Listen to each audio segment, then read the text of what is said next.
Абдугул Чотбаев сүйлеп атат, генерал-полковник.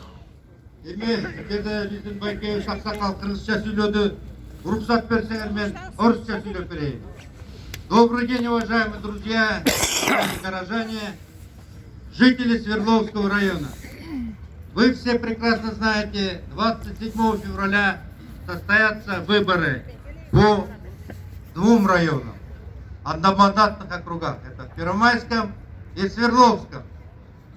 И я или меня, жители Свердловского района, когда выдвигались, тоже предлагали, просили и говорили: товарищ генерал, баллотируйтесь, мы вас поддержим, мы вас знаем, вы будете, как военный человек, служить народу.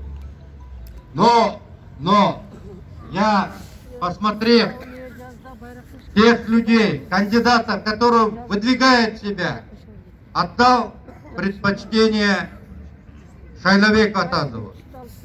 Почему?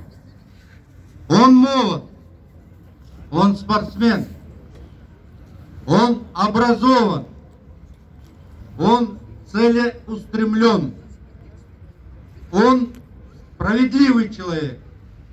И есть хорошая поговорка: молодым у нас дорога, старикам почет. И вот я решил, лучше я буду в почете, а молодому дам дорогу.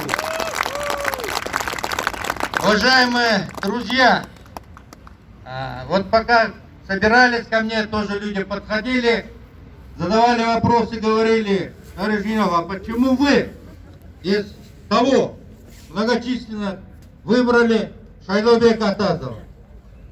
Я, военный, наверное, склад ума такой: просчитывать, оценивать, потом принимать решение.